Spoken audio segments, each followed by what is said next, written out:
Ladies and gentlemen, ladies and gentlemen, how's everybody feeling out there today on this Valentine Day? First and foremost, I want to wish everyone a happy Valentine, especially the ladies, my wife, my mom, my stepdaughter, my goddaughter, all the ladies who mean a lot to me. I want to wish you a happy Valentine. I hope you're taking care of your ladies out there. It's a beautiful thing. Ladies and gentlemen, I just want to let you know that any type of comments that you show today, I'm going to be able to see them, but you just got to bear with me. So there's going to be a couple glitches from time to time here and there. Ladies and gentlemen, the topic for tonight is the love of insurance. The love of insurance. That is our topic tonight on the Man Hurt Talk Show. First and foremost, I want to thank everyone who's been supporting it over the last couple of weeks. We're getting into all kinds of issues and topics, and we want to hear your response. Let me say, the show runs from 6 p.m. to 7:30. We have two guest speakers today. We have a guest speaker that's coming on at 6:15, and we have a guest speaker that's coming on at 6:45. My co-host Derek will be here very shortly. I know you guys are waiting to find out what he's going to eat, say, do, but it's all good up in here tonight. We're going to try to keep it balanced, and it's all in love and respect. Like I said, the topic tonight is love of insurance.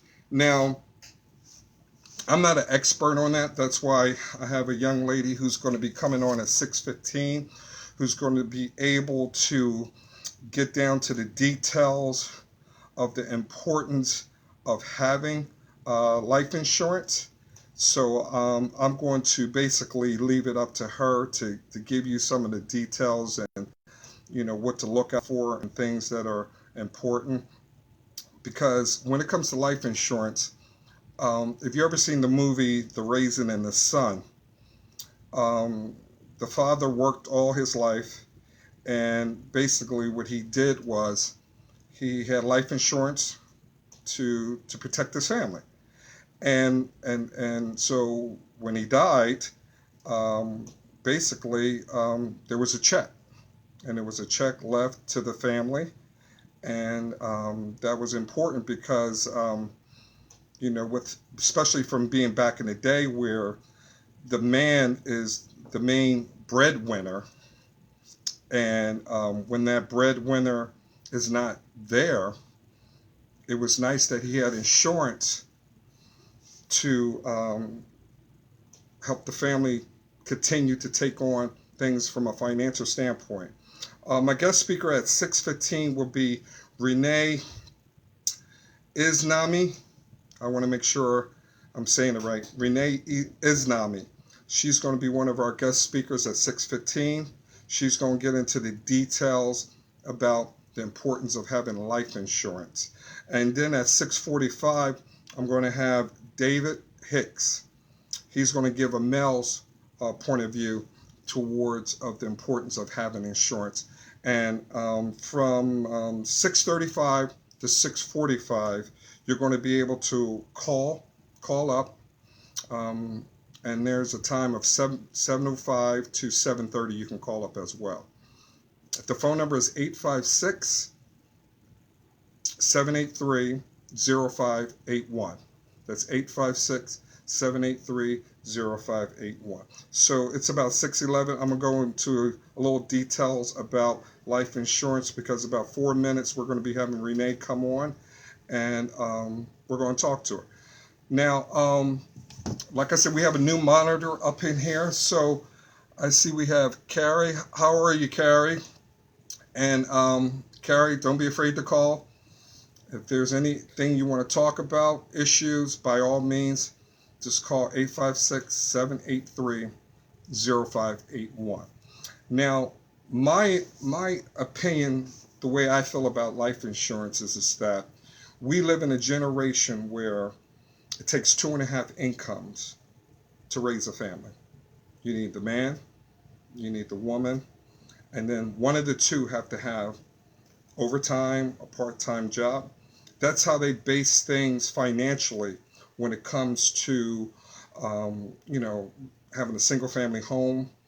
You know, they add all that up. Once the woman got into the workforce, they knew that that was extra money coming into the home, and that's how they base the prices of things, especially homes and everything. So once now you have that home where you have two and a half incomes coming in the home, now you go into the life insurance part. The life insurance part guarantees and covers, God forbid, if anything happens to that woman, that man, um, that financial security will help hold things down.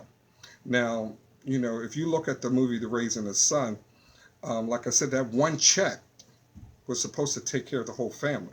That was you know, the anchor for everything.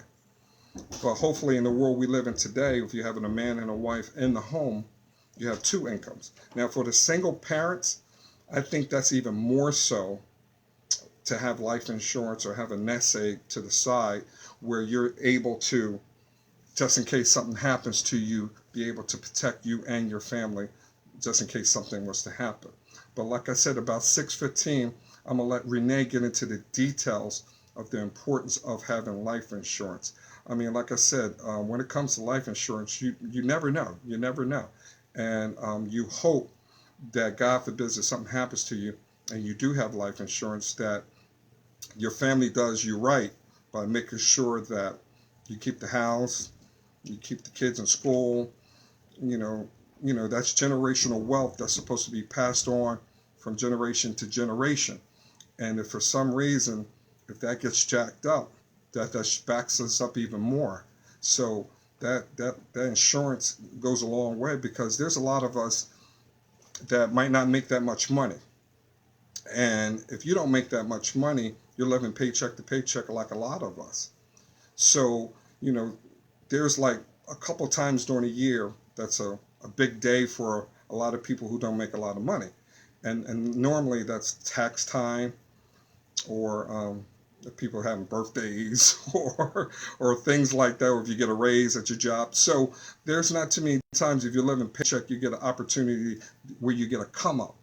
So at the end of the day, stuff like life insurance is very important to have.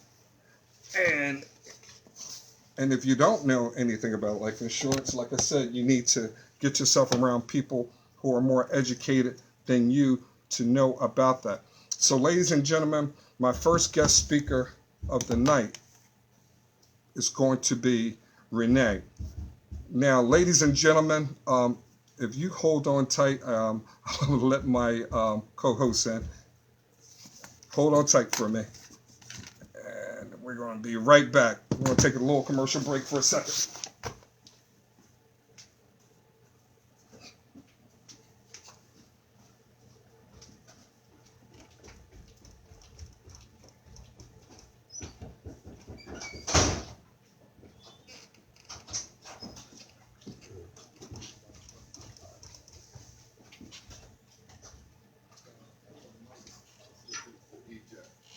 Tonight we're going to talk about life insurance. All right, ladies and gentlemen, we're back. Sorry for the little commercial break right there. Like I said, we're getting ready to call up Renee Islami, and she is a insurance expert, and she's going to get into the details when it comes to life insurance. So let's call Renee up.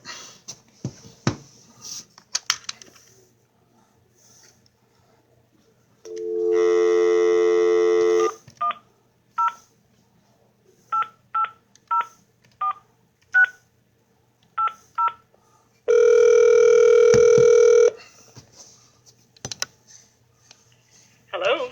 Hello, Renee. Yes. How are you? It's Mike Hurt. How are we doing tonight? Fantastic. That is beautiful. I want to welcome you to my Facebook Live, the Man Hurt Talk Show. My co-host, Derek Lee, he'll be down in a second.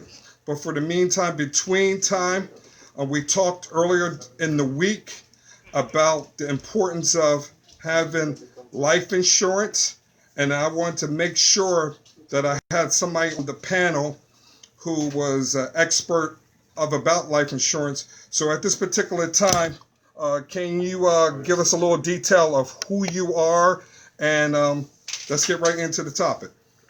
Sounds great to me. Can you hear me? Yes, I can hear you loud and clear. Perfect. First of all, I want to thank you and your co-host, Derek Lee, for inviting me to be on the call today. Just to give you my background, my name is Renee Ilesami, and my company is TRI Financial Services with an S. Now, Renee, can you repeat that one more time? I want to make sure that I'm putting the speaker in a position where people can hear. Can you say that one more time? Let me get Renee. Let's get Renee back on the phone.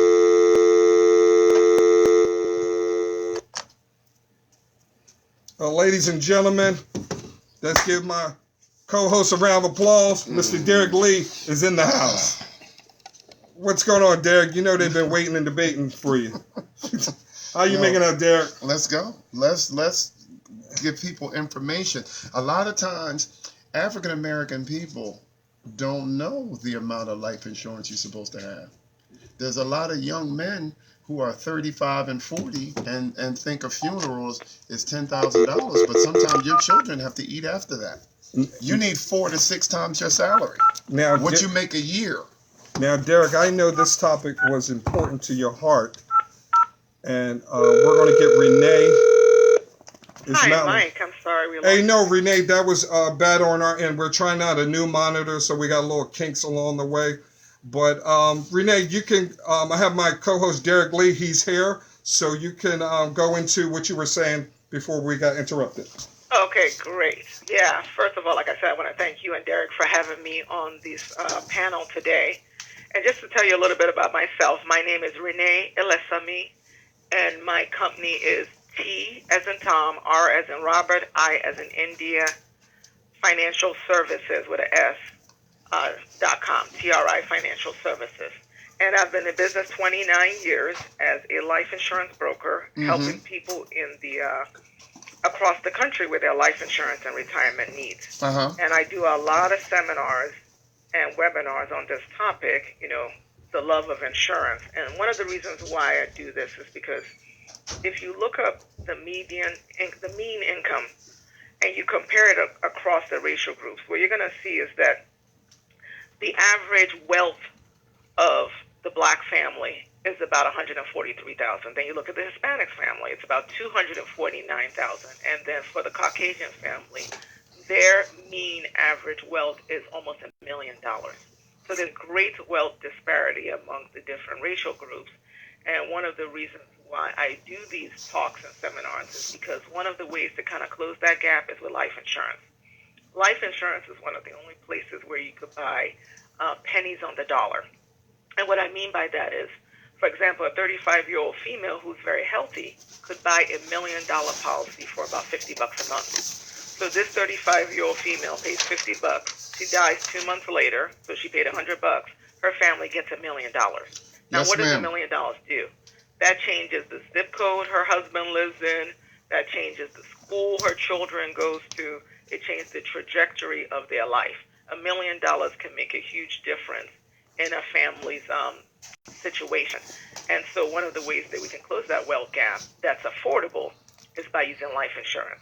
And really, you only need life insurance if you love somebody or if you owe somebody. And most of us love somebody, and most of us owe somebody. So we all need life insurance no matter what our status is, whether it's single, married, kids, no kids. So I definitely want to congratulate you for having this topic, and it's a very important topic that we definitely need to have in our community. Now, Renee, let me ask you this. When did you start into your life insurance, and what made you get so passionate into it? Was it something personal, or was it just something you just fell into? I actually started in 1993, and I was actually 18 years old. I just finished my first year of college, and really, it wasn't something I had necessarily pursued, but I fell into it, and I loved it. I love working for myself, and more importantly, I love working for people, and I love helping people. And you help somebody, and you don't really realize it maybe right there on the spot, But when somebody, I've been in business 29 years, and I've had a lot of people, unfortunately, pass over those 29 years. And I'm one of the first people, persons they call when their loved ones die, because they need that life insurance money for burial. They need that life insurance money to keep the family household going. And it's good to know that I can deliver on that promise. Now, Renee, let me ask you this, because we want to really get right into it. And Sure. I appreciate you letting me know about your background and your passion behind it. But me and Derek, we're two family men right here. And I just want to know, from a standpoint where, you got your average family living paycheck to paycheck, and they can barely make ends meet, especially in times that we're in. Mm-hmm. What's the most affordable life insurance that the average person who's living paycheck to paycheck can afford? That's a great question. You're right. Most people are living paycheck to paycheck. And the most affordable kind of life insurance that you can purchase in that situation is a term policy. If I sit down with a client, we do their budget, and they're living check to check, a term policy is very affordable. Like I said, a 35-year-old female in good health can feasibly pay $50 to $75 for $1 million policy. So on the flip side, if they get a smaller policy, the premium is smaller too. And that could still substantially change their family's trajectory if they passed away. So they could still possibly get a policy for $20-$30 a month that could maybe give their family $250,000. Now, Renee, my man Derek, he has life insurance. Derek, of the things that she's saying, is it compatible to what you have and what's going on? I have 3 policies. Now, somebody's asking a question about a whole life policy. Now, the term policy is after the 20 years of that price, it's over if you didn't pass away, correct? Exactly. Now, the whole life policy is if you have, let's say, $100,000 policy, and that policy costs you $60 a month, okay? And the 20 years go by, you can take that money. Can't you get like a check for like $15,000 in the 20 years if you don't want to continue on, correct? That's like your money, correct? You bring up a great point. So yes, when you buy term policies for a fixed duration, it could be 10, 15, 20, or 30 year, or it could be an annual renewable term. So whatever that term is, that time frame, the price will go up at the end of the term. So the policy actually doesn't end. What happens is it renews at a much higher rate, and most people cancel it because it's unaffordable. But let's say you're on your deathbed, you could renew that policy usually up to age 95. But with a term policy, there's no cash value, there's no savings. Whole life, once that policy's over, that's it. Yeah. Now, Renee, I have somebody who's looking right now. How you doing, Vera Burnett Robbins? Thank you, Crystal Morgan, for watching as well. Her question is, can you discuss the difference between whole life and term? And I guess that's what you guys are just getting into. So that was very important to Vera. Vera, thank you. Thank you, Vera. So thank you, Vera. So so that is term. Term is inexpensive coverage that usually has no cash value unless you buy a term with a return of premium. And those term policies will give you all your premiums back at the end of the term. So it depends on what kind of term policy you have. Can we get into some dynamics here, because everything you're saying is very informative. Why is it that we don't have insurance? Good question. Good question. You mean in our community? In our community, we don't have insurance. We have insurance on our cell phone and don't have life insurance when we pass away. And I'm tired of seeing so many brothers with the GoFundMe, because there's somebody that's going to watch this video that's a GoFundMe. And I just think a lot of them are idiots. Why do you want your family sitting here and they got to figure out how to bury you? Any man over the age of 40 and then 50 and older should be saying, because a lot of people think if I have a $10,000 policy, I'm going to be okay. Yeah. It's not the $10,000 policy. If you're 50 years old and you die in your sleep right now, you just passed away in your sleep, you can't help your children buy a house. You can't help them pay for a wedding. You can't help them buy any furniture. And a lot of times in the mentality within the African-American community, I don't want to leave no money to her, because that's my baby mama or that's my ex-wife. You could leave that money to children. Am I correct? Yes. So great point. In our community, we actually believe in life insurance, but what I see in our community is that we usually get smaller policies, which is the point you make. You may get a $10,000 whole life policy. What you gonna do with Those are cash $10,000? The values coffin are is against it. 4,000. But it doesn't change the trajectory of your family's future. So Now- 10,000 as opposed to a $500,000 policy. The Now, 10,000 Renee, would bury you. The excuse me. $500,000 would change your zip code, your kids' education. Excuse me, and, Renee. a Let lot me more. ask you this: what is the penalty for like someone who feel like they want to cash out? What happens when somebody is going through Of a whole life? Yes. Okay. Usually it takes about 8 to 10 years before the penalties drop off, where if you terminate a whole life policy, that you can get, some cash back. And either you have a choice. You could borrow the money, which means that you have to pay it back plus interest. So either you terminate the policy and surrender it, and you get whatever cash is in the policy, or you could take a loan. So if it's a 5% rate of return, you take $1,000. That's $50 a year in interest that you have to pay. But if you They'll cash pay it out, back. what's the percentage? Around about. Well, it's hard to say that. Every company is different. But usually what would happen is after about 10 years, you kind of get close to breaking even, meaning what you've put in, you may get back out of it. We don't The even want longer to you discuss have the that policy, on the more this access show. you have to Right. the money. Because Well, Renee, let me ask you this. Let's say that I'm a 60-year-old man. Mm-hmm. I never thought about life insurance all my life, and then all of a sudden somebody comes to me and tells me, I think you need life insurance. Now, I might be sick.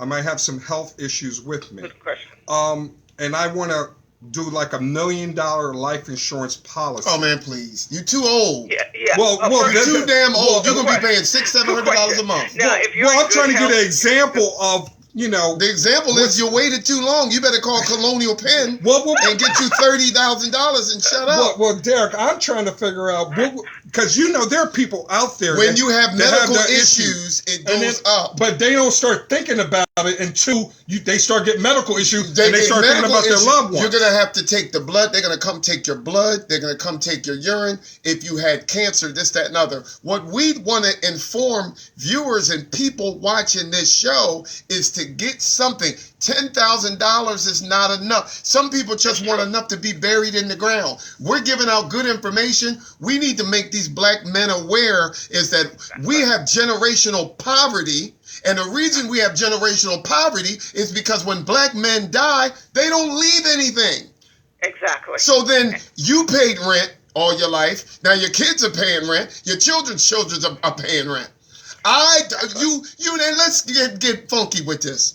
I noticed you're real. You're being real. When white folk die on a Tuesday, next Monday they in the ground. Yeah. Black people die on a Tuesday. 2 weeks later, we still sitting in the refrigerator trying to figure out what we gonna do because this fool didn't leave any money, and he's sitting back talking about man didn't leave no insurance, so we gonna go fund me.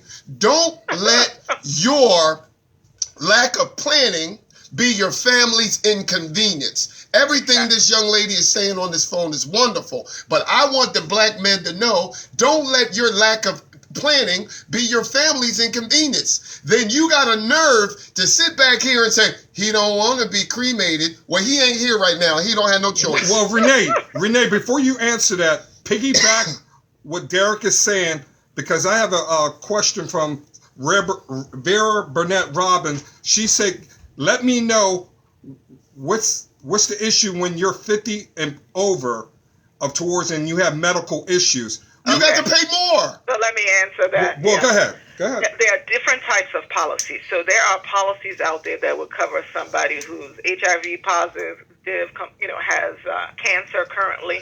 A lot of those policies, the max would be about $25,000, and it'll be a 2-year wait. So if that person dies the first 24 months, they will refund your premium back plus interest. That's right. But it won't pay the full benefit. That's right. So you're telling me that before I get this life insurance, I have to get a full medical report before it's validated? No, you got to call Colonial Penn. No, I'm sorry. You got to what I was for 2 saying years. is that if people have health issues, there's a policy out there for everyone. So there are policies out there. What I'm saying to you, Renee, is let's say that you're giving me life insurance. What is my qualification at that point of it making it a valid life insurance policy? There are different types of policies. So if someone has a health issue, there are policies out there that you don't have to do a physical. But when does it get validated? That's what I'm 2 saying. years. 2 years. 24 months, 24 payments, and you better be alive, or you ain't gonna get that money. So After you're 24 saying months with that kind of policy. That's so right. so Renee, Right, you're the first saying if 24 I'm months. 60 years old and I have medical issues, and I'm just saying I'm lying to you. I haven't told you anything. It's going to take 2 years before that's validated? Before it pays the full benefit. So if it's a $25,000 policy, Right. it won't pay $25,000 until the 25th month. You better be alive for 24 months, period. What they End of would do story. is refund your premium back plus give you interest. It Let ain't me worth just it then. say this first, is that it depends on what kind of health issue you have. I do have clients who have had cancer 10 years ago, and they could get a $1 million policy. What they would do is get the medical records first and then assess the risk. So it depends on your health issue. If you had a heart attack 10 years ago, then maybe we can get you that $100,000. Well, Vera is saying, is there a 2-year One. waiting period for all policies before they get paid out? Yes, but you're not gonna There get is you're a not gonna get the full contestability value. with all insurance policies where if someone lied in the first 24 months of a policy, that the insurance company can contest and not pay. But if you did not lie on the application, then the policy will pay immediately unless it's a policy that's a graded policy, meaning if somebody's sick, they would have to get a graded policy and they would have to wait 24 months for it. Now, Renee, I want to thank you for being a guest speaker tonight. You have made me and Derek and our viewers very informative about life insurance. You have like about a minute to go. Do you want them to know how they can get in touch with you? Yeah, and thank you very much, your Mike business? and Derek. My website is T as in Tom, R as in Robert, I as in India, TRIFinancialservices.com. My number is 410-880-4680.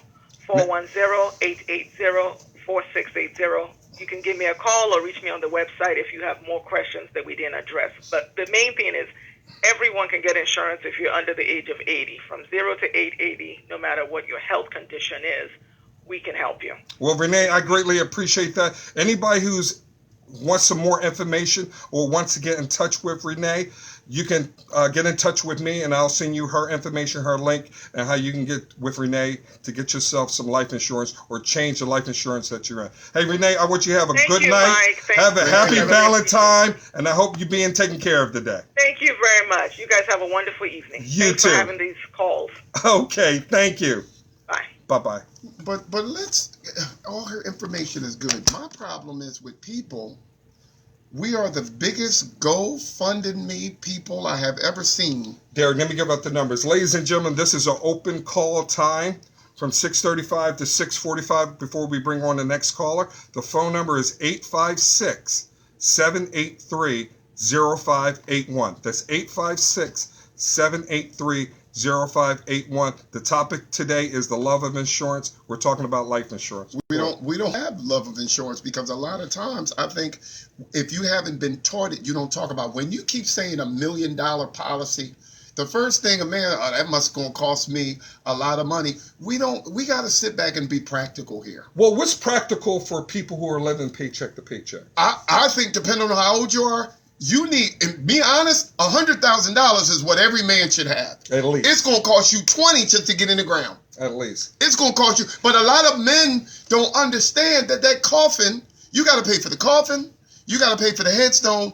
and you got to pay for the cemetery plot. So what would you say the average funeral today is? Because when I you buried can my ask a grandmother, funeral right now. it was like about $8,000 to $10,000. The average funeral can go anywhere between now 8 and 15, depending on how much you want to spend. But I want us being African American men to address, if they're listening, African American women and African American men, that you have to get something, because I know too many people that were so foolish and stupid, they left their children with nothing. I agree. My father left with nothing. He got his dumb ass cremated. Now, let's just say, obviously, you have life insurance. I have life insurance through my job, and I'm working on getting that personally. What I'm saying, get another policy with your car insurance. So you won't even miss the money. So let me ask you this: Do we calculate what our month-to-month bills is, and say, okay, this is what's needed to take care of the home, knowing that we're not here, and how much do we think about and gauge how much money do we need I for was insurance? taught 4 to 6 times your yearly salary. Okay. So if you make $50,000, you should leave your family at least $200,000 total. And a lot of times we are so selfish that the reason our families don't have anything is because generation after generation you leave us with debt. Now, we have Elaine that says her mom passed in 2006, and it And cost that's her about right. $10,000. So That was about right. And that's she might have about been, and she might have had a nice, elaborate 16 years ago. Right. But it's not the funeral. My problem with my brothers is you have to leave more to take care of your children. Even if you aren't with the woman, leave it for the children, because if you're a 50-year-old man and you've got teenage kids, you can't do anything for them. I know people that lost their houses because they lost that income. Well, the first thing when a family member passes away, the first call you're going to get is from the morgue. And the morgue is going to call you and say to you, what do you want us to do with the body? Now, That's right. They need to know where to send the body so they can start the progression of what to do. They ain't going to do nothing if you ain't got no money. Now, if you don't do anything, the state is going to cremate the body. And that is something that people are at the last minute trying to piggyback on what to do. I don't know where the money at. Ladies and gentlemen, get your house in order. Okay, that's my thing. And I like these calls, but I want the African American men. We have to talk about conversations that make people feel uncomfortable. These are uncomfortable conversations that we need to have. People don't want to talk about death. No. I ain't going nowhere. You don't know when you're going. No, you don't. You got to make it so if you have a home and you have bills and you have children, you want to leave enough money so they'll be okay. So don't make it so you left them just enough. Just enough. There's 3 levels of life. More than enough, not enough, and just enough. Most people live in just enough. And I know people now personally that think $20,000 is a good policy for their children. No. Don't you want to bless your family with something? Well, Renee just responded again. No, there is not a 2-year wait for policy, only grade policy. The grade policies are there for people who are sick. Thank you, Renee. Mm-hmm. Hey, Carol, thank you for watching. Not only do you pay for the cemetery plot, but the vault that goes into the ground, there's bills everywhere. Yes, Carol, you're absolutely right. But I'm right. saying after the fact, don't you want to leave your child $20,000, $30,000? Look, there's a lot of Asians and white people, and there's Jewish people that I know personally. When they died, they can mourn. It wasn't people crying and fall over the casket because they know everything's going to be fine. Sure. They don't have to sit there and say, how are we going to lose the house? I know people right now that are sitting back. They're probably going to see this video, and they're living with people. If they die, they're not sure how they're going to. We ain't talk about it. We don't want to talk about it. That's morbid. I have insured people I wasn't related to. Hold on. Ladies and gentlemen, you have 5 minutes between the first half of if you want to call up. The phone number is 856-783-0581. 856-783-0581. 5 minutes before I get my next speaker on. I'm sorry, Dave. But that's the thing. We'll be sitting there looking at people, and I look down on people who are 50 and 60 and 70 years old, and they don't know they have left their children in debt. Well, and they know they're going to be in debt. And I know people that the body ain't even in the ground, and the family is over there taking fur coats and televisions. Fighting over mess. Well, Selena, thanks for watching, Selena. Selena just said, if you have to have an uncomfortable conversation. So yeah, it's an uncomfortable conversation. And then not only that, but if you ask funeral homes, we the ones that don't have in their life insurance. Well, let me ask you this. And ladies and gentlemen, like I said, this is an uncomfortable situation. I'm married into a blended family. Now, that is always a question that comes up.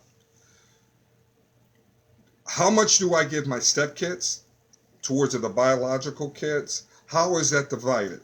Me personally, the same. Well, this is what I do, and this is what I've done, and I might redo it. I left all my nieces and nephews the same amount of money, and I got 25 nieces and nephews. Well, that's a lot of. I got 25 nieces and nephews. I have a whole policy just for them. No, I'm not saying you don't, but let me explain what I do, and everybody else out there might do it different. Mm-hmm.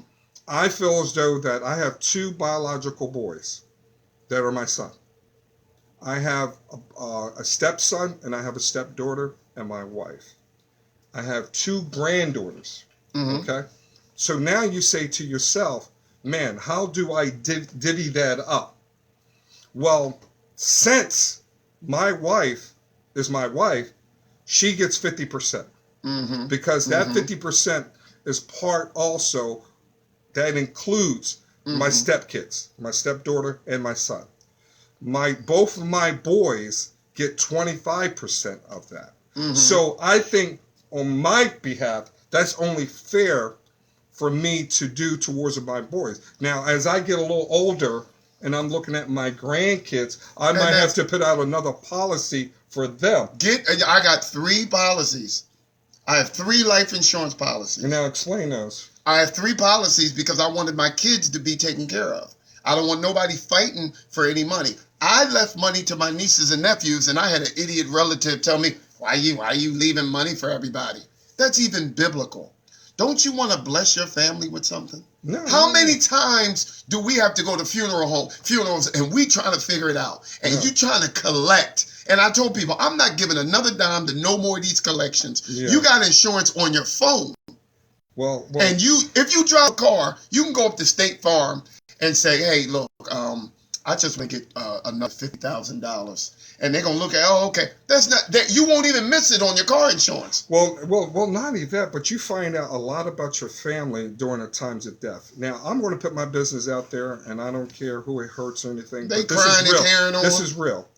When my grandmother passed away, there was not. I knew my grandmother had a life insurance. It was like a little $5,000, $6,000 life insurance for her burial. That is something she did. But when she died, it was like immediately. So me and my mom, we kicked in and we paid for it. Shouldn't have to do that. No. But we paid for it because we got the call from the morgue and we paid for it. Now we find out after the fact that she had like a $5,000 life insurance. Mm-hmm. Now the funeral was like $8,000 to $10,000. But that was my grandmother. My grandma has taken care of me, my family. And that's beautiful. So it didn't matter to me. But when the money came about, it was written in her sister's name because she didn't know who she should write it to. So when my aunt, my great aunt, called me, she said, honey, whatever you need, that's your money for your grandmother's funeral. Just tell me what I have to do and I'll do it. Now, D, the check came in. Now, I got the death certificate. $5,000? The check came in. Okay. It came to her. Mm-hmm. But she could not cash that without the death certificate. Yeah, the death certificate. So my aunt said, no problem. I said, okay, we'll meet up at the bank and we'll take care of this. Now, I'm thinking, you know what? Let me break my aunt off some of that money. Because I broke everybody off. Because, because it was in her name, and I think my grandmother would have wanted that. Mm-hmm. But she wanted half of the money. No. Now, first she told me that whatever you need. Now, it was funny that my cousin, who's her granddaughter, was there with her at the bank. We knew what was going on there. Right. Then all of a sudden, we looking like a fool at the bank. Arguing. And then I called my mom and said, Mom, you wouldn't believe. So I told him, you know what? Keep it. Because I'm not going to go through this. But family will do that to you in times of death. We have got to have family meetings, especially with the men, because men are supposed to carry the load of the family, to let them know that you're supposed to be the head of the household. Don't be the head of the house just to watch the football game. Be the head of the house to be able to cover all of your family with bills. I did. You're absolutely right. And then and it's amazing to me that some of these African American brothers don't. You are 50 and 60 and 70 years old, and when you go, you don't know. You don't have nothing. You can't put away. It's bad enough you didn't save $100,000. It's hard to save $100,000. Well, Derek, but at least get a policy for $100,000. Well, Derek, $200,000. I'm glad you talked about the mail because our next guest speaker is David Hicks. And I call him Dave. I don't know why I'm saying David. Dave Hicks. And we're going to give a male's point of view when it comes to life insurance. Man, you got to be able to do what they got to. African American men don't want to have nothing. No, you're right, bro. You left your kids in poverty. It's the least that we can do as man of the house. Hello? Dave. Yo, Mike. Hey, brother, how you making out? Welcome to the Man Hurt Talk Show. I'm here with my co-host, Derek Lee. Derek, introduce yourself to my man, How Dave. you doing, sir? Hey, how you doing, sir? All right, brother. How both y'all doing this evening? Oh, All we're right, doing brother. good, brother. And and happy Valentine's to your wonderful wife, Leslie. And I hope you took care of her tonight. Yeah. She good, man. I just got finished cooking, and so she happy. Oh, brother, that is wonderful. Got a gift card to go get a massage and everything. That's what's up, brother. That's what I'm talking about. You definitely tell her. Me and my wife say happy Valentine's and best wishes to both of y'all. Dave, let's get right. Too, man. Oh, I appreciate it. Dave, let's get right into it. The topic of the night is love of insurance. We had an expert talking about the insurance and about term and was it whole life insurance? Term and whole life. Now, Dave, I know you as you're a retired fireman. And right. I know that when it comes to your occupation of being a fireman, that is definitely insurance involved in that situation, because God forbid if you went into a burning house, what would be your situation and how do you protect your family if something like that had happened? So can you give us a little example of how you were protected, not only then when you were a fireman, but now that you're retired? Okay, I'm not gonna say a quick breakdown, but like an easy breakdown of it was, like God forbid if something was to happen to me on the job, I would definitely be covered. Working for a municipality, you get insurances through them that just naturally, something that you just naturally get. Okay, who covered? Is that a responsibility of you, or is that an automatic? Well, that would be like an automatic. It would be like an automatic. Even if somebody was a school teacher, you know what I mean? Like they would get the same benefit of that. Like it would be like 2.5 times his salary. You know what I mean? Right. But also too, I did have a term policy also. Okay, Derek, you want to speak on to Dave about as many policies as you can get, brother? It is valuable because when you leave this earth, don't you want to be? Don't you want to be in heaven? Don't you want to be in heaven and know that your daughter has enough money for a house down payment, or furniture for the house, or college just in case she's young? I want African American brothers. Why are you always talking about African American brothers? Because I'm African American and I'm concerned about my community. I'm concerned about everybody else's. But it's too many times that we have no insurance and we don't want to talk about it. And the women are left to sit back here and figure out how they're going to provide with you not being around. Now, not only that, like how many times have you known people and something happened and next thing you know, they like passing the plate around because they don't have enough. Notorious for that. Matter of fact, they even had a commercial about, did you hear such and such? Such and Do such they have enough insurance? No, they ain't got enough insurance. And the sad part is we collect like it's okay. In this day and age, you have knowledge right on your fingertips, on your cell phone. And you can go to AAA.com or State Farm. You can get prices immediately in 5 minutes. And I just don't think it's right for a family to go around and beg and pass the cup and pass the plate. Don't let your lack of planning be everybody else's inconvenience. And I want every man, hopefully, who hears this, I know it's not right, and that's not good, and why Derek always being hard on brothers. Last week they said I was hard on African American sisters. You have to be put uncomfortable. Don't you want to be in heaven and say, well, my daughter got a house out the deal? Not they fighting over your watches. On top of what you're saying, not just every man, I say every adult. Every adult, yeah. Well, but the main breadwinner. Well, Dave, let me ask you this, Dave. Obviously, you have a lifestyle towards the way you live. Derek was just talking about a couple minutes ago about he was basing his life insurance off of about 3 or 4 times his average of monthly or yearly income. What you make a year. Were you doing that? Oh, Yeah, basically, yes. It was pretty much everybody would be doing okay. You know, everybody would be they would be all right. I wouldn't have to. I mean, like, if you could, like, look back and worry about them, but I wouldn't have no worries if something was to happen. You know what I mean? Like, they would be okay. I'm not saying they're gonna go out and get a Rolls and a Bentley, you know, but they would be. Well, okay, let's get in detail, because people think $50,000 is okay. $50,000 is okay if you don't have any children left behind, because it's going to cost you 20. But you got to go by what your pocket say too. At least you got to do something. But insurance doesn't cost that much. You spend more on your cell phone bill. Hey, Dave. You know what? And this is what it really comes down to, and this is the part that pisses me off. It really does. People think life insurance is a lottery.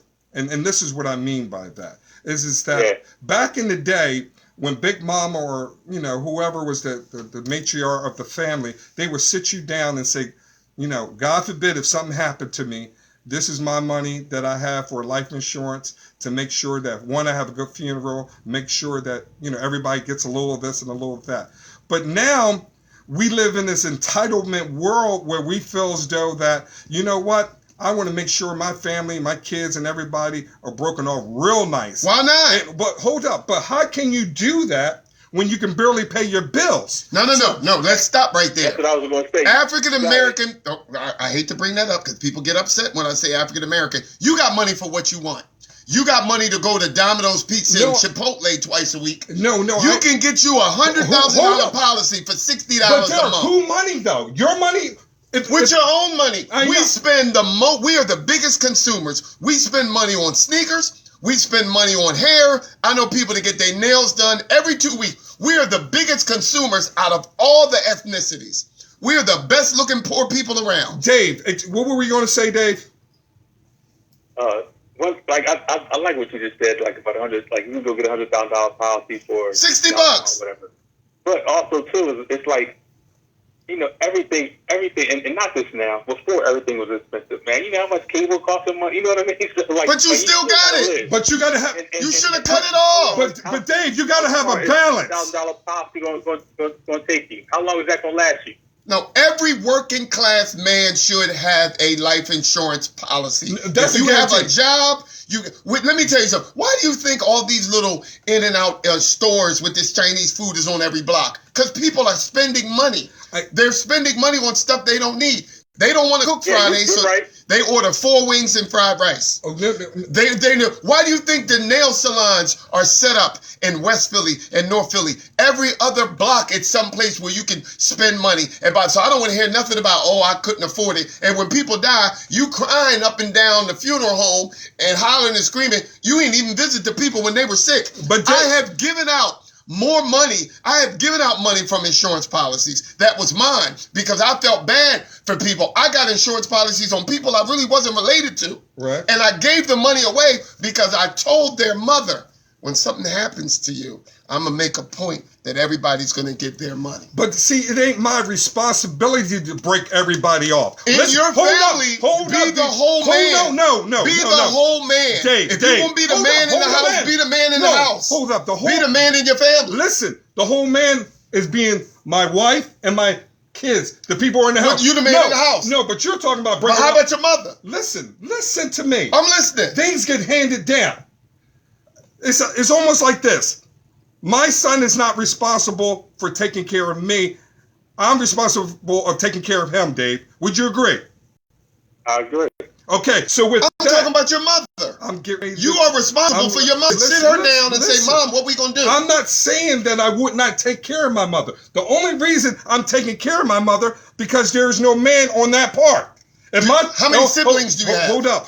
How many siblings you got? I got 2 sisters and another brother. Okay, somebody needs to be responsible. I'm not saying my mom. My mom would be taken care of. Dave, what I'm trying to say, if my mom was married and there was a man there, that would be my father's responsibility. Knowing that I totally agree with that. Yeah, because that's you said, you know, it's. I mean, actually, both are kind of saying the same thing, but going around in different ways. But that's what we want black men to do. And like you, No, like you're We right. want everybody to step up and be responsible. Dad or your spot or stepdad, whatever, or mom's boyfriend or whatever. But no. But let's say the mother's something- older and the father's older. The kids have got to get together while they're alive and say, look, we got to have a meeting because, you know, mom ain't getting no younger. Right. Mom ain't getting Yeah. no younger. Yeah. She's 75. Who's going to be the executive of the state? Who's going to handle the life insurance? Because too many people, when people die, they in there fighting. No, Fighting I over agree. televisions and fur coats. I agree, but this And Weddings, Rolex weddings, watches. funerals, man. That's always family feud. Weddings and Dave, funerals. Dave, this comes down to the man in the house. This is period. The man in the house. But And be when a you're- man with your mother. No, if, I got a policy no, on my mother. If there's no man around, you're absolutely right. Even if there was a man around. Hold up. Even if my father was around, I can get a policy on my mother. I get a policy on him too. What I'm saying is I'm not saying that not to look after mom. What I am saying that it is my father's responsibility to look out for his wife and his family. Yes, but now he's a little older. He's not as sharp as he used to be. The children got What to the hell step was up. he doing when he was He young? probably, I know people who've done that, but they let it lapse. They forgot to pay. Well, damn, then somebody They should have been a forgot- good steward. He's 75 years old. You got to step up and say, Mom, you got that insurance taken care of. So I know people that have older people, they pay their parents' bills. Because when those two older people leave, they looking at you. No. And they normally going to look at the oldest child. Well, Dave- Mike, I thought you was taking care of that. Well, Dave, let me ask you this: Is your mother and father alive, Dave? I'm sorry. What's up? Is your mother and father alive? My dad just. Oh, I was raised by my grandma. I just say that's my mom. Okay, she's your mom. So what I get, Yeah. I basically was saying that if the mom and dad is in place and they're together, then it's only right that that man takes on the responsibility of looking after his wife and his kids, just like we're saying we're looking after our wives and our kids. Now, if he's not doing his job, damn right, I'm going to step in there and make sure my mom is good.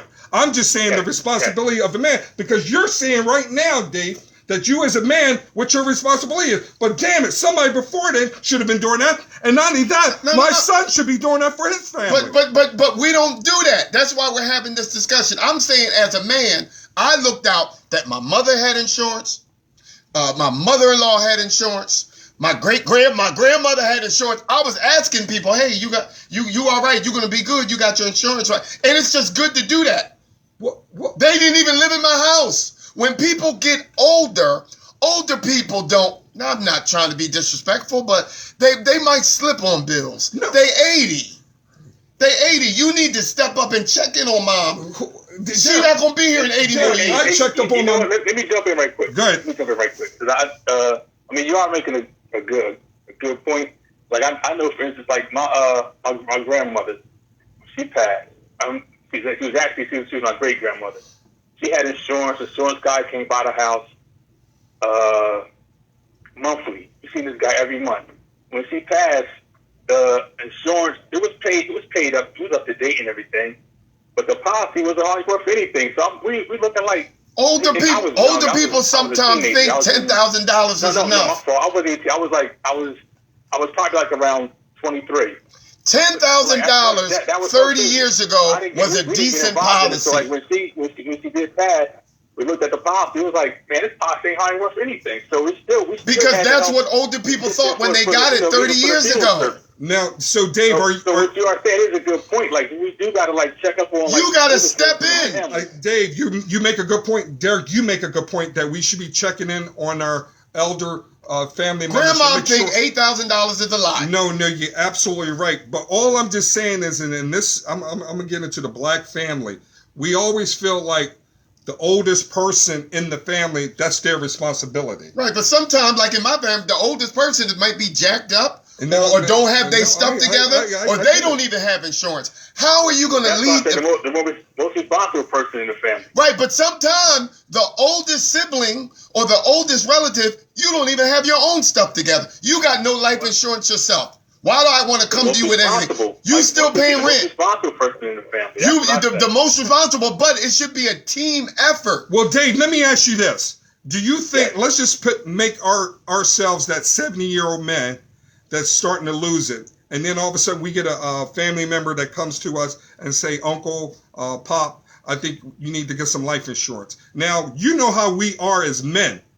we already are private in a lot of ways. Do you think that we would take that and like, is this sugar trying to kill me? Is he trying to put me 6 feet under already? That's the mentality. But you know it's out there, That's Dave. the mentality of some people. But is it out there? It is out there, and that's It is absolutely out right. there. But that's why your children are broke, and your children's children are broke, because you didn't want to leave nothing for them, because you thought somebody was going to kill you. When I got policies on people, I let them know to their face, when you pass away, I'm going to take care of this, this, and this, and pay all the kids. Because some people sit back and told me, why would you get $100,000 on her?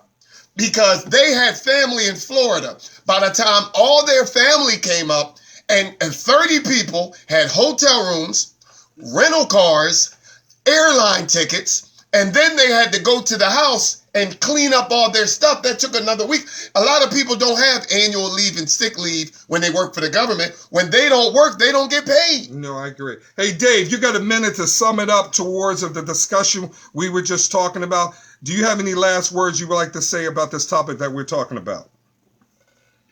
I do agree. Everybody should have insurance policies, and not just you should have everybody. We all just need multiple streams of income, whether it be insurance, investment, something that you can, whether you can use or your family can use in case of emergency, like if you're no longer here. Well, that's strong in that way, and I think a lot of us need to be educated in that way. And if you're doing it like you say you are, then that's a good thing. It's just that I know we as black folks, we get very paranoid when all of a sudden, we feel like family members are getting in our business. That's called being narrow-minded. And it could be our siblings. Is it paranoid, or we get I don't know if it's like overprotective or too private? Yes. Because we keep too many secrets.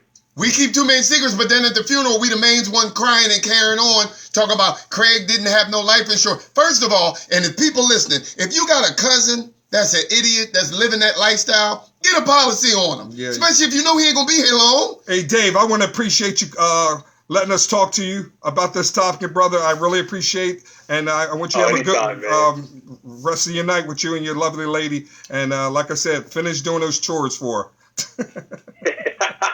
All right, man. Y'all enjoy the rest of your evening, man. Anytime you need me, man. I appreciate that, Dave. Take care, brother. All right, then.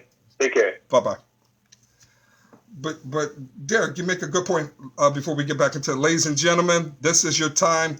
We end the show about 7:30. You want to call up. You want to speak about the topic that we are talking about tonight, about the love of insurance. Phone number is 856-783-0581. That's 856-783-0581. Let's talk about it. I don't know why you called it the love of insurance, because we don't love insurance. Well, but the thing is, we got to start off the dialogue of trying to get the love of it, and I thought it was adequate knowing that it's Valentine's Day too. Because we don't see the financial gain until the people are dying or dead. Then everybody's in there fighting and carrying on. We have to hold each other accountable. See, the problem is in the African American community is that a lot of the men don't want to leave anything to their family. I don't know who started this. Like, when I'm dead, that's it. Well, let me ask you this, because we talked about this movie before, Raisin in the Sun.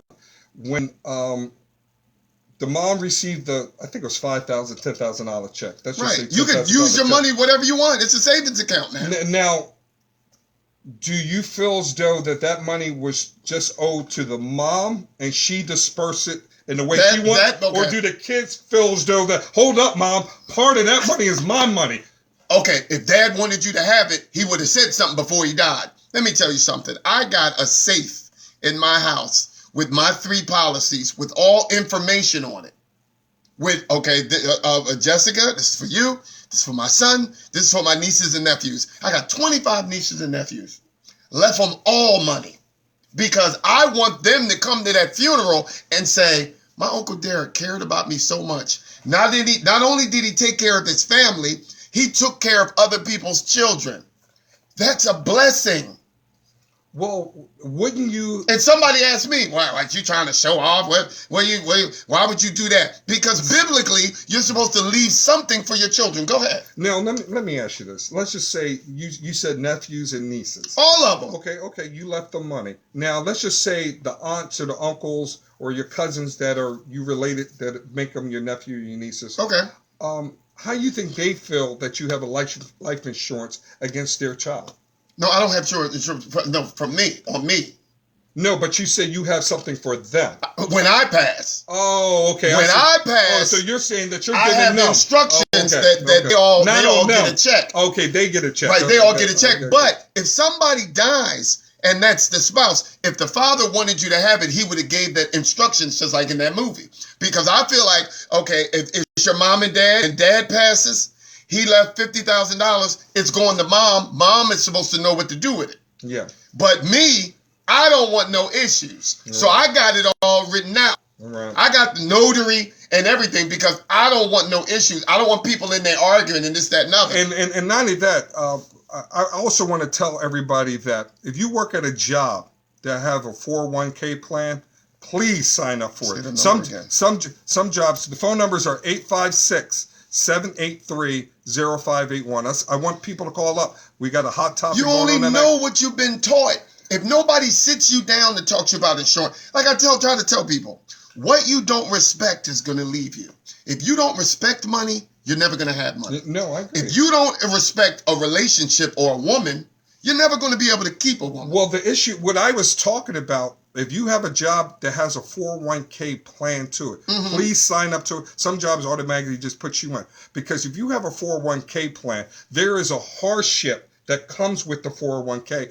In case of a matter of a family member dying, you can go into that 401k and get money for the funeral and anything that you need towards the death of your loved one. Right. And you would not be held against it. But called take a hardship. Out policies. And the reason, and I'm tired of the GoFundMes. And every time you're looking at Fox News, they got to GoFundMe, she got to GoFundMe. You know this joker been in the street. I agree. And why would you want to leave something to your children? Well, I don't understand the mentality when you have a 60-year-old person that says, I got $20,000, that's good enough. Well, wait a second. So your house not even paid off. But Dave, that's all he might be able to afford, though. No, it's not. I see you ordering food. I see your little $200 sneakers. I know, but see that's all you want to be able to pay. But D, check this out. Let's just say you left insurance should be like the electric bill. I understand. You pay it every month. But D, you left your family $100,000. I left them more than that. Okay, let's say $500,000. Okay, is that good enough? Yeah. Okay, let's say you left him $500,000. What is? All right, we have a call. We're gonna get back to that. No. Pick up the phone. Pick up the phone. Hold on a second. Hold on. What caller, hold on. You left your family $500,000. That's right. Okay. You died. Okay. What is your What is their responsibility to do with that money? Hold on, caller. I wrote it down. I got it all written out. So you got a list down of what you want them to do with that money. I got the list down. I got it lettered. I got the music at my funeral. I got whatever. I got it all written down. You got to be a homemade. I wrote down exactly what they're not going to do with it. I said, Jessica, I wrote her a letter. This is not to be used for no wedding. Not to get in your personal business. What's the number one thing that you would like to paying for your funeral? If I died today, after I'm in the ground, yes, I gave her specific numbers of what to pay. You go get a house, with this amount. Okay, you pay. This is enough for your furniture. Okay, leave this in your account to never touch it, and that other money right there, go on and have a good time. Okay, now what is it that you don't want them to do with it? Oh, you're not gonna pay for no weddings because chances are it ain't gonna make it. Your daughter? My insurance money ain't gonna go to no wedding. But hold up, that is a father's responsibility to pay for their daughter. That's what they live for. She could take it out of the other little percentage because no offense or nothing, get a house first. No, I understand that. So I gave her another percentage and I said, Jessica, you can get what you want. Caller, sorry for the interruption. We were heated in a debate about it. What is your name? Hello? Hi. What is your name? My name is Meredith Sky. How are you? Good, Meredith. How are you? Can you hear me? Meredith. Oh, you must be named after your aunt. Okay, what would you like to talk about, Meredith? Oh, I'm actually just chiming in with what Mr. Mike Meredith. I can't hear him. Oh, I'm sorry. Go ahead. Can you hear me now? I can. So I'm actually just calling in and chiming in with what Mr. Mike was just saying, and I'm in total agreement with him that the mentality around life insurance is just incorrect. Even with the example you just gave, where the gentleman, you said the individual saying they only got $15,000 on them. You young, you need to get the max amount of insurance that you can get on yourself.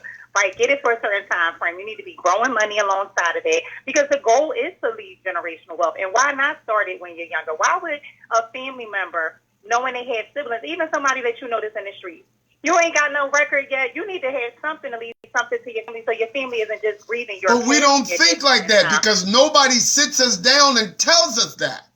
Right. There isn't that older guy, the family get true. together at the damn funeral. Or at the funeral home crying and carrying on, talking about we got to collect. Well, Meredith, let me ask you this. How about the family presence in your home? Is there a man or is there a father in the home? Yeah, I'm married. You know, and our family, unfortunately, we found out the deficit and I guess you would say the negative side of what life insurance looks like. My father had policies, and the other thing is making sure you had the right type of insurance, okay? Because a lot of times, you know, unfortunately, in the Black community specifically, I'm just going to talk about that. Sure. We peddle the wrong types of life insurance through the community that don't help us as a people. But then you see in other communities where they have the money set up, they got a policy on the niece, the nephew, they got this and the next, they leaving the inheritance to this family member and that family member, so their name can carry generation to generation. And in our community, it's, we just got to bury them right. No, it's more than burying them right. Well, let me. But you don't know it if you've been taught. You ain't been taught it. Well, I'm glad you said that. Let's just say your dad had a life insurance policy and he left money to, I don't know how many siblings you have, but let's just say he left some money to all your siblings, and then he said, I left some to your cousins, this, and this, and that. Why would I be mad? Would you be mad? I shouldn't be mad. If he had the money, if he had a policy in place that was going to pay our family out, I would not be mad at all. The policy going to pay out not only my siblings, my mother that was in the household at the time as well, and then he got money to be able to take care of his nieces and nephews that he know during his lifespan they definitely were dependent upon him. Why would he not put something in place? Well, Meredith, you know that we have family members that be like, why did he leave her some money? Why he left her some money? All that money should have been going to me. No, that was his request. You take it up to him when you get to heaven. That's why you write it up. But you know those kind of conversations are being had. But no, listen, there is a negative side. There is a negative side of the conversation that's being had, and you're a little delayed, I'm sorry. But it is a negative side of the conversation that's had because people want to feel like, oh, they shouldn't have left this one, and that's the wrong mentality. But guess where that's happening at? That's happening in our community. No, but see, whatever money he left. They ain't got nothing to do with you. Exactly. They ain't got nothing to do with you. Mind your business. That's what he left for whoever else. That right. So don't worry about it now. But I'd rather him leave too much money than leave not enough money. There's nothing at all. And now this is why you see in the Black community specifically, you see now people, they getting put out their homes because they can't meet the bills. They can't pay the bills after their sole provider was there. Now they're taken away. They haven't left nothing, or they haven't left enough if they were able to leave something. Now the household, you got families divided. And I'm speaking, not only is the family divided, you done left a debt on your home. A debt, exactly. You done left everything to someone. You couldn't even pay the house off. Right. Well, they got a song about that. Papa was a Rolling Stone wherever he left. Laid his hat was his home. Let's not talk about Papa. Let's talk about Grandma. Grandma got the money under the pillow. Oh, shit. Right? Yeah, but having the money under the pillow means you're going to spend it. She don't have nothing in place, but now she leaving something under a pillow to somebody, right? And the family don't know where that's at. And when they get to it, it's still not enough to sustain because we don't discuss it. Now you're talking about soul food. We don't talk about it. And I had people tell me that I was morbid. Because now is when we need to start peddling these conversations and having these conversations at the table. Well, Meredith, what do you think is the solution that will help us come together as a people so we can be better with this? I think the number one thing to put something in place to start to have that solution is for us to start having a general conversation when we're talking about these town hall meetings that people have, and we're talking about this and the next, and y'all want to have a GoFundMe. We need to start having conversations around what a GoFundMe is for and what life insurance is for. But no, GoFundMe for these funerals is a ghetto term. They didn't handle their business. They didn't do what they're supposed to do as a man or as an adult. You are absolutely right. Okay, because let me tell you something. Whatever happens, we all gonna die. Well, the thing about it is when it goes to those GoFundMes, it's very skeptical skeptical about if it's legit or not. No, we're not. This just even if you want to pass the hat. I don't like it. Why you didn't handle your business when you was alive, man? It's a Well, slippery. listen, and that's the problem, sir. But the fact this conversation is even coming up at this point in time is the reason why we got to start. People like Mr. Mike, this conversation that y'all having right now, y'all need to have these conversations more often, and we need to have these on bigger platforms. And we need to start when they talk about, oh, we gonna go have this and the next in the community, and we got this event going on. We need to start having sit downs about this. And No, having but we don't like talking about things like this. We don't like it, but guess what? Somebody got to be like you are. And No. I have addressed relatives. I have addressed friends. I have talked to people, and I said, listen, you got to handle your business as an adult. But there's a lot of idiot people that come in my circle that think $15,000 is good, and your house isn't even paid off.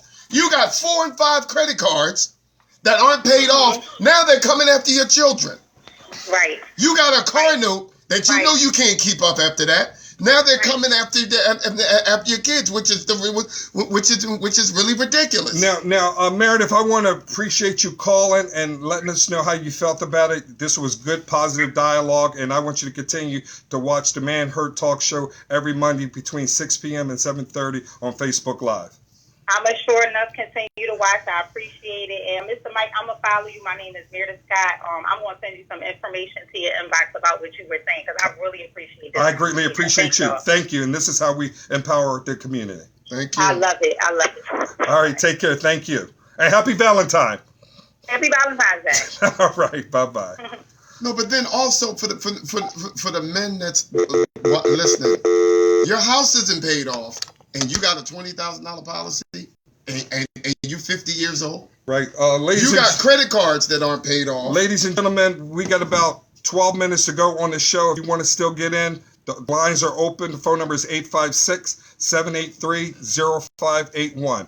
856-783-0581. We still got a chance for a caller or two. Now, I'm sorry, D, what were you saying? No, but when you have unpaid bills, when people are sitting there, it's the mentality. I know people. You've been living in this house 30 years. It ain't paid off yet or close to being paid off. I agree. And that's you done why, refinanced how many times? And that's why at the end of the day, it's a hard, slippery slope because you don't know if somebody's handling their business and the ones who are it's not. It's not a slippery slope.